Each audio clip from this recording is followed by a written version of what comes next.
যারা যারা এটা নিয়ে কথা বলছে মেয়েরা খোলামেলা ড্রেস পরে, তাদের যদি আপনি ব্রাউজার হিস্ট্রি সার্চ দেন তাহলে দেখবেন যে তারা এর থেকেও বেশি খোলামেলা পোশাকের নারীদেরকে দেখছে, যারা আপনার বলিউড ফলো করে, হলিউড ফলো করছে, বা আরও হয়তো আরও হিস্ট্রি পাবেন ওদের ব্রাউজারে গেলে পরে। সো আই ডোন্ট নো যে এইখানেই কেন শুধু মেয়েদের পিছে পড়ে থাকে, যেখানে ওয়ার্ল্ড ওয়াইড তারা এগুলোই দেখে চলছে। স্পোর্টস পার্সনরা যখন খেলতে যাবে তখন ডেফিনেটলি ওইখানে আমরা যদি এই টাইপের ড্রেস পরে যাই যেখানে ওড়না আছে, তাহলে আমাদের জন্য এটা আনকমফোর্টেবল। সো আমরা এমন ড্রেস পরবো যেটা আমাদের জন্য কমফোর্টেবল হয়ে থাকে। অ্যান্ড তারা যেটা বলছে যে একটা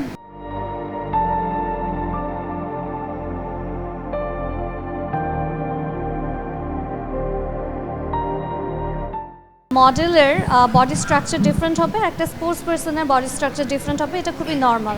সো ওদেরকে পরলে পরে যেরকম লাগবে, একজন অ্যাথলেটিক লেডিকে পরলে যেরকম লাগবে টি শার্ট, একটা মডেলকে পরলে ডিফারেন্ট লাগবে, বিকজ তাদের কার্ভস ডিফারেন্ট।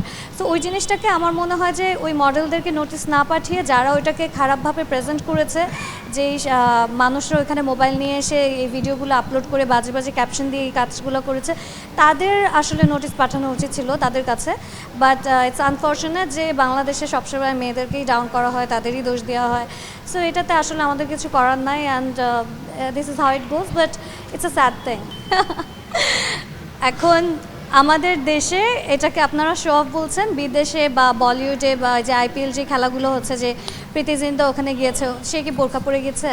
বা ওখানে যারা খেলছে তারা কি এরকম করছে, মানে এরকম টাইপের কোনো ড্রেস পরে গেছে, তারা কি করতে গেছে? সো এটা যারা বলছে, আই থিঙ্ক এটা তাদের মেন্টালিটির একটা প্রবলেম আছে, নেগেটিভ মেন্টালিটি। তারা জাস্ট কোনোভাবে দোষ দিয়ে দিতে চায়, বা I don't know, there must be some problem. বিকৃত মস্তিষ্কের মানুষগুলোই শুধু এগুলো বলছে, বাট আই ডোন্ট থিঙ্ক যে এটার সাথে খোলামেলার সাথে খেলার কোনো সম্পর্ক আছে। টোটালি আমার পার্সোনাল থিঙ্কিং হলো যে আমি ওখানে এমনই ড্রেস পরে গেছি যেটা আমার জন্য কমফোর্টেবল ছিল, বাকিরাও ওইটা পরেই গেছে।